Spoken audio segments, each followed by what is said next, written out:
Hello all, this is Andre Dyson from Studio 270 Digital Media Lab at Gail Borden Public Library. And right now we're going to get into Soundtrapcom tutorial on the basics, importing, exporting sounds, WAV files, MP3s, loops, as well as information on Midi controllers, and as well as a little bit of information about how to navigate your way around Soundtrapcom, the online digital workstation. I hope you guys like it. Hello all, welcome to Studio 270 Digital Media Lab. And right now we're going to get into Soundtrapcom. So let's use Google Chrome. Okay, so right now I'm in Soundtrap.com. This is the main page. If you set up an account, this is what your account will look like, whatever picture you select and your name and everything. So right now, we're going to go into a beat that I previously made. And it's pretty much going to be set up. Right now, we're going to do import, export. I'll go over some features in Soundtrap. And we'll get started. Right down here below is your transport. So you have record, stop, rewind, play, fast forward. You have the key indicator right here on the bottom of the screen. You can change it right now. The beat is in the key of A major, and it's 145 BPM. Here's your metronome function. I can turn it off or on. At this point, when I'm done, I don't need it on, but so I'll let you hear it.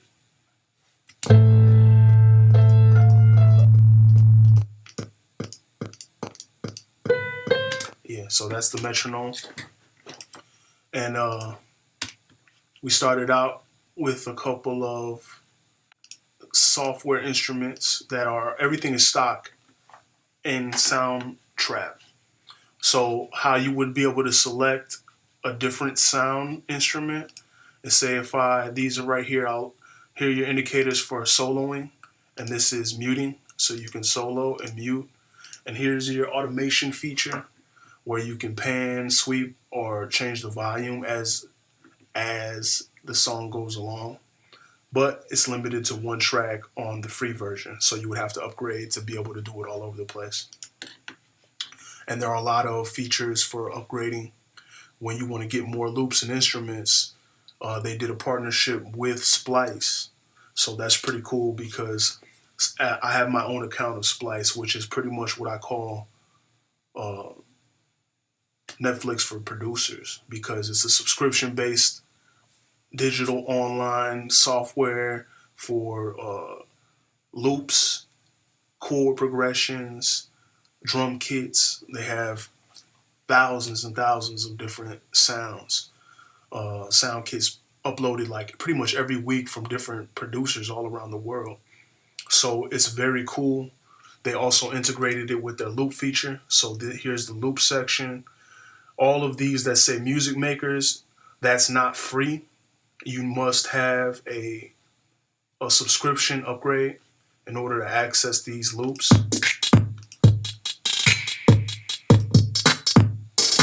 So anything that says music makers is not free, but they do have free sounds. So, and it'll say that at the bottom. So here are hi-hats. Let's look for some guitars. That's free. This is not free. See, that's pretty cool. That sounds good. And that's why it's not free. But that sounds cool. So a lot of different sounds they have access to, especially if you upgrade to a subscription. But right now I'm just using basic sounds. This is just an example. Beat 02 test. I would never put this beat out.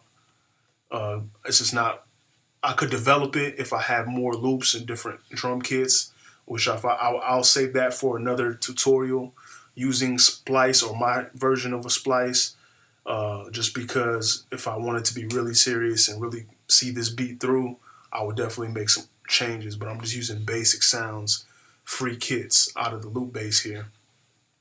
So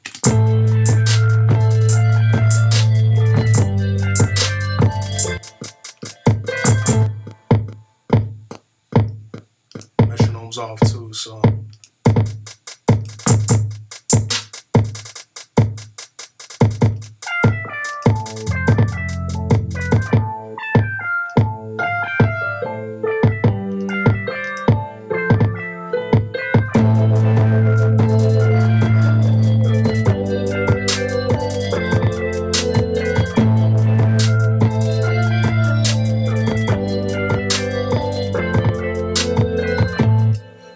So it's a corny beat, very corny. I'm just using all kinds of sounds. Normally, beats will take you 5 minutes if you have everything pre-selected and everything picked out, and all you have to do is lay it out.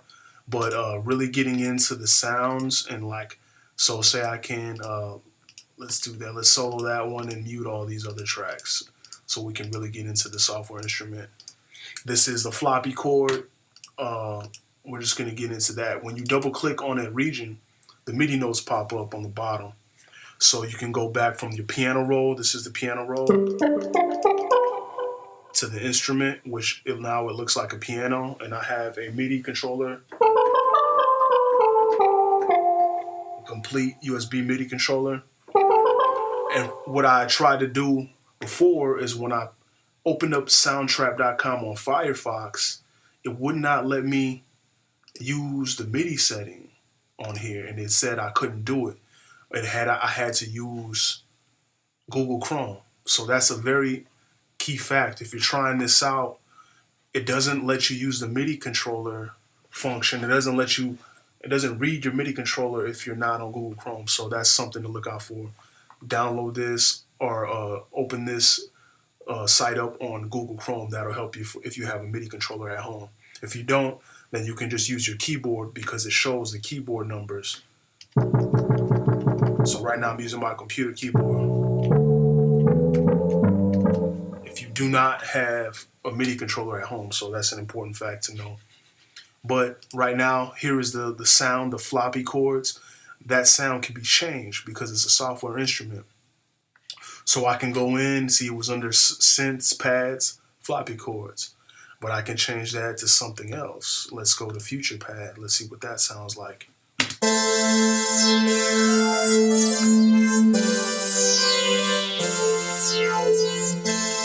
It sounds cool. You can change some parameters within that sound. I can change the frequency. So let's put it on loop, which is another good thing to know. This is the loop slider. Right now the loop is off, but if I go over here to this little loopy symbol and I select that, now the loop bar is on. So you can loop over and over again. You can change the length of it. So it keeps looping over and over. And that usually helps when you're trying to build. Before you have a song built, that really does help, to be honest with you. I'm going to get rid of this and I'll lay something else underneath with this sound. This was just an example before. I don't even like that sound. I decided already. And I'll lay something underneath that. So here's the loop function, and I'm just going to play around to see what else sounds well with this. So, and also I guess it would help to unsolo that. But also this sequence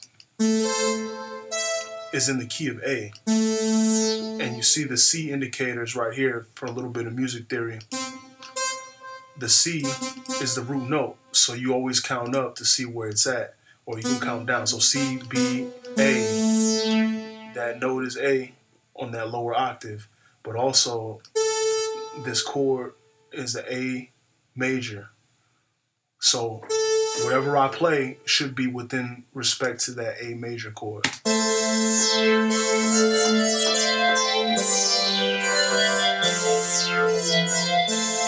I'm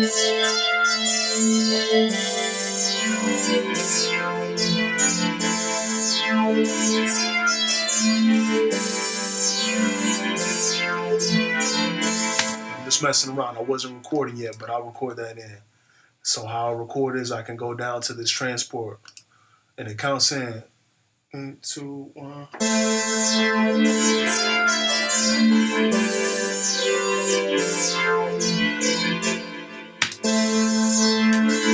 So now that's what I recorded for that 4-bar loop. And now there's what it looks like in the MIDI area, in the MIDI window. I'm going to highlight all of those notes that I did, and I want to quantize them. Over here, you can change the note velocity, you can draw in the notes, you can delete notes, specific notes that you wanted.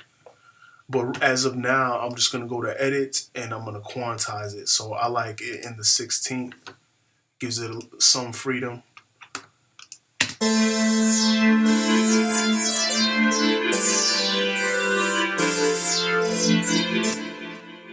And that sound to me is a little bit too delayed. And look, you can see the delay right here. I'm going to peel back some of that delay so the notes happen quicker. So another thing when it comes to understanding the terminology of delay, tremolo, frequency, reverb, pan, volume, those are all important things when it comes to music and sound design. That if you don't know it, look it up. Look if there's something that intrigues you and you don't know what it means, always never be afraid and look it up. They have a lot of forums out there for producers and audio enthusiasts. Yeah, so the information's out there, and don't let not knowing something stop you from understanding something better. So delay is like in time. So it seems like it was a little too set back or too delayed for what I wanted. So I'm going to peel back that delay and see if that works a little bit better. Tremolo.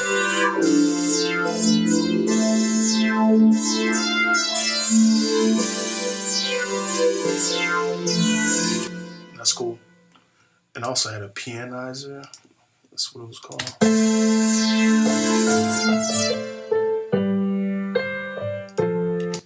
And see, with all those other synthesizers, they kind of get spacey. They take up a lot of room. I might have to mix that down and like turn some of these down.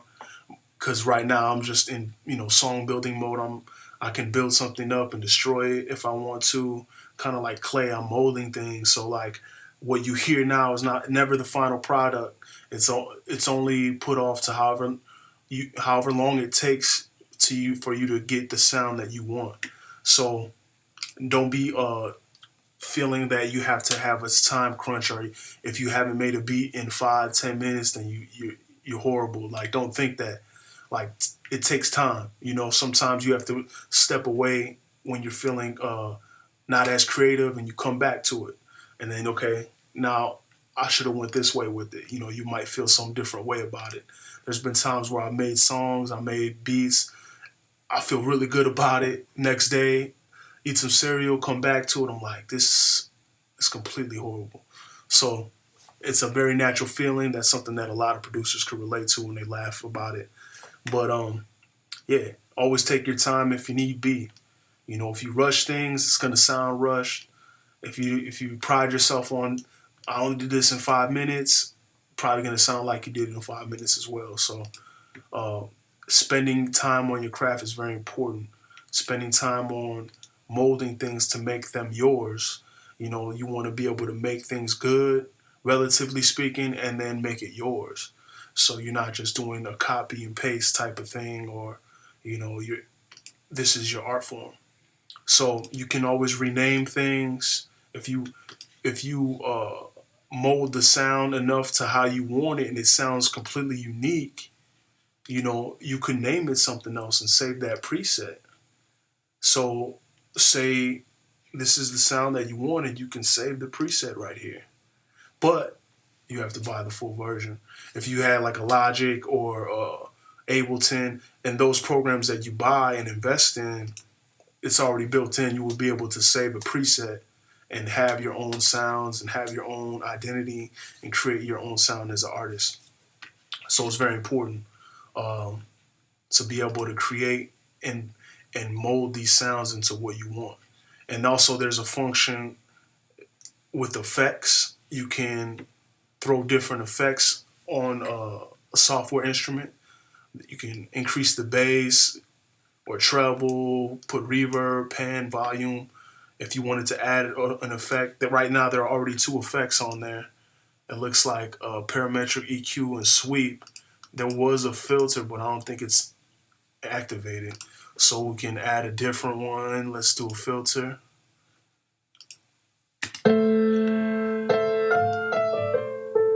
High cut. There's muffle.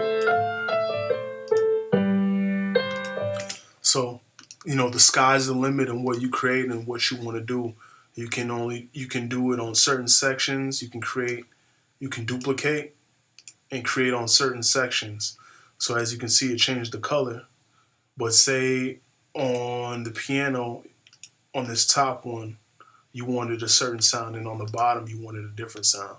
So for the verse part, I'll get rid of that. I'll get rid of this piano and leave the other one, and vice versa. So now the piano changes over time, and you have it affected a certain way only on this section, right? So that's a possibility when it comes to getting in depth detail on change ups, on building your songs, and making sure they crescendo and they resolve in a certain way, which is pretty cool. So let's say our track is done. Let's do some exporting, because right now went over all of solo features, mute features, volume. We went over the instrument and the Midi controller situation, and also we need to go over import export. So we can import loops as well. So say you wanted a hip hop, let's see, snare. They have snares free, right?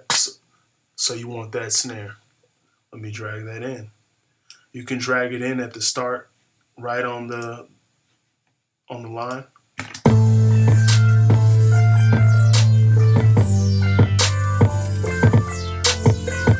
Right, that's cool. Just adding new snares. Maybe I don't like that one.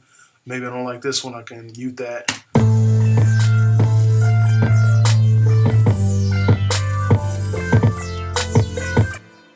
Right? That's so importing.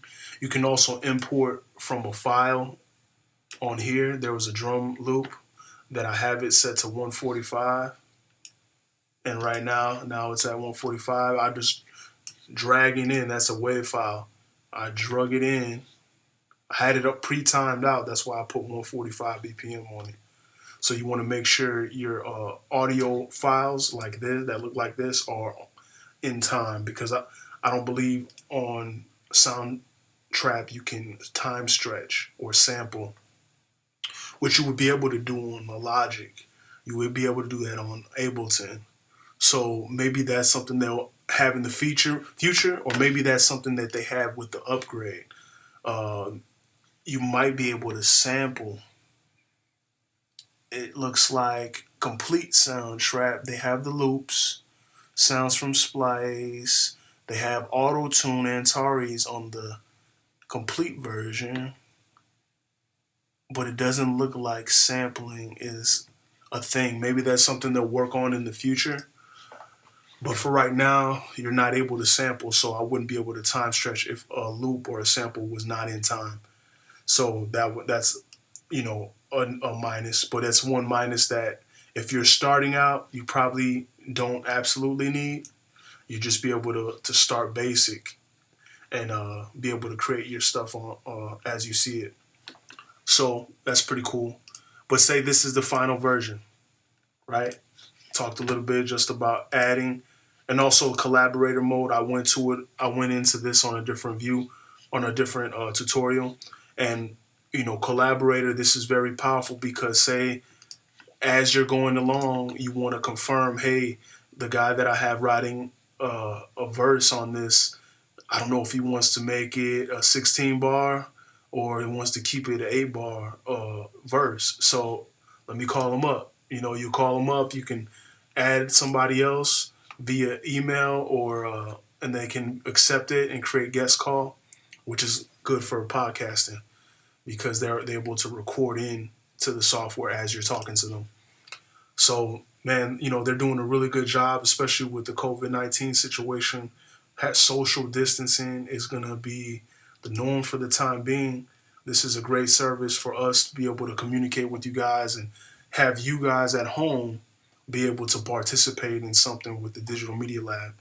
Because otherwise, normally would be you'd be in here at the Digital Media Lab space at Gail Borden Public Library, but this is a very small room, and this is probably our saving grace at this time because we're able to interact on it. So please, I ask you, if you have any questions, please let me know, and we can communicate. You can send me your email if you want. If you want to stay in contact, if you want to show me something, this is how we can contact each other through the Collaborator version, and this is free. But for certain functions, you need to upgrade. So that's up to you. I'm not telling you to upgrade. That's up to you if you want to, but there's a free version online for you. So very powerful. You guys should use it. There are tutorials, frequently asked questions. There's a soundtrack community, and they have the keyboard shortcuts here. So that's also very powerful. And right now, say this is it. Say I confirmed with everybody this is what they want. I'm going to highlight everything. I'm going to take off that loop feature right here. And I'm going to save it first. Let's save. I'll save it as Beat02 test. And then let's save it. Saving project. Done. And let's export it. So now exporting, there is MP3 and WAV file. MP3 is a compressed version. Export is more like a CD quality uncompressed version. So MP3, I believe WAV file, yeah, you need to have, because it's high quality, they're going to mix it down, and then they need to have it upgraded for you to send a WAV file. So for an example, I'll show you the MP3 file export. But as you can see on the bottom, there are MIDI tracks. So say you wanted to export the MIDI tracks of this whole project out. If it's in MIDI, if it's not an audio file, if it's in MIDI, you can export those tracks as MIDI files. So when you export it to a Logic, for instance, it'll read as a MIDI file still, it won't read as an audio file. If I export as a WAV or MP3, I cannot change the sound or the sound instrument of that region. So if I export it as a MIDI track, I'm able to change the sound. I can go into Logic and use their sound instruments to replace the sound. It'll have all these notes. It will have all these MIDI notes in Logic, but it will be whatever sound I tell it to be in Logic. So it might not be the same because Logic doesn't have the same sounds as Soundtrap. So you can't, if it's a MIDI file, you can't expect it to be the same. But if you want it to be the same and if everything is as is, then you can export it as a MP3 or WAV. So let's export it as an MP3. It says it's being mixed on our servers. So it's already being saved essentially. I'm going to exit the studio. And right here you have the Beat02 test, right? So when that's done mixing down, then they're going to you can download it or share it. So, and when you download it, I'm sure it'll pop up in your download section of whatever computer you have.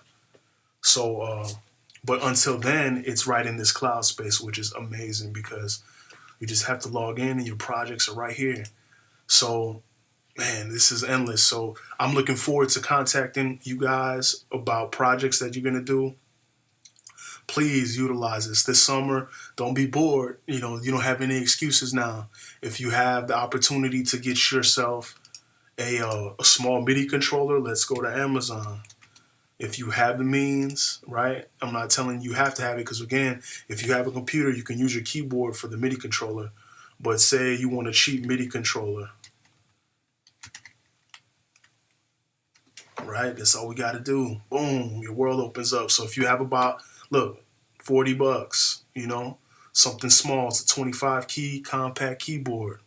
If you have a little bit more to budget, around 100, a lot of these are compatible with a lot of different software, and I have a big complete board. This is a little bit more expensive, but if you have something like this should be able to work. So again, guys, thank you for your time. If you have any questions, please contact me. Thanks.